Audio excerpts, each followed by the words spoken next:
Méditation. La patience au sein de la souffrance. Bientôt, la gloire de Dieu va s'accomplir sur le bénin.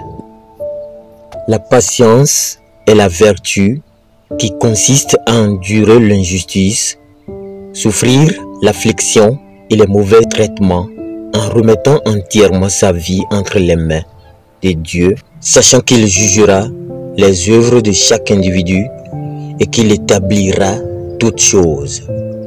À moi la vengeance et la rétribution quand leur pied chancelera, car le jour de leur malheur est proche et ce qui les attend ne tardera pas. L'Éternel jugera son peuple, mais il aura pitié de ses serviteurs, en voyant que leur force est épuisée et qu'il n'y a plus ni esclave ni homme libre. Deutéronome 32, versets 35 à 36. Le Seigneur jugera son peuple. C'est une chose terrible que de tomber entre les mains de Dieu vivant. Hébreux 10, versets 30 à 31. La patience et la persévérance dans la foi doivent être pratiquées en raison du jugement imminent du Seigneur. Soyez donc patients, frères, jusqu'à l'avènement du Seigneur. Voici, le laboureur attend le précieux fruit de la terre, prenant patience à son égard jusqu'à ce qu'il ait reçu les pluies de la première et de l'arrière-saison.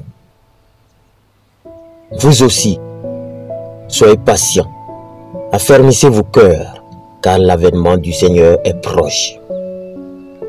Ne vous plaignez pas les uns les autres, frères, afin que vous ne soyez pas jugés.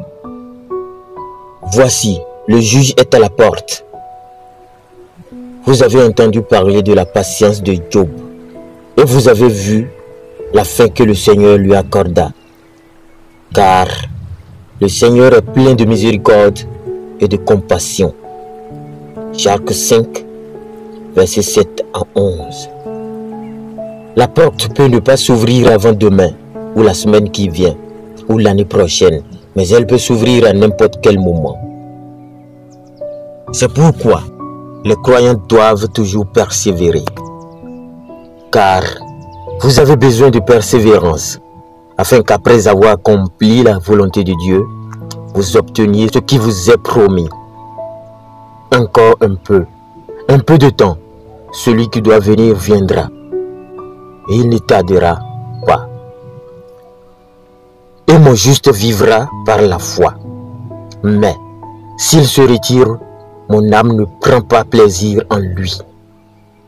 Nous désirons que chacun de vous montre le même zèle pour conserver jusqu'à la fin une pleine espérance, en sorte que vous ne vous relâchez point et que vous imitez ceux-ci par la foi et la persévérance hérite les promesses.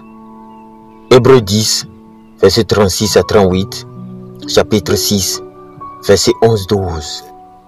La plus grande gloire et le plus grand privilège de tout croyant est de souffrir pour la justice. Car c'est une grâce que de supporter les afflictions par motif de conscience envers Dieu quand on souffre injustement. En effet, quelle gloire y a-t-il à supporter de mauvais traitements pour avoir commis des fautes? Mais si vous supportez la souffrance lorsque vous faites ce qui est bien, c'est une grâce devant Dieu. Pierre 2, versets 19 à 20. Tous ceux qui cherchent à vivre en harmonie avec les ordonnances de Dieu et pour la cause de la justice, ceux qui refusent de faire des compromis avec la société corrompue, seront persécutés et subiront le rejet et les critiques.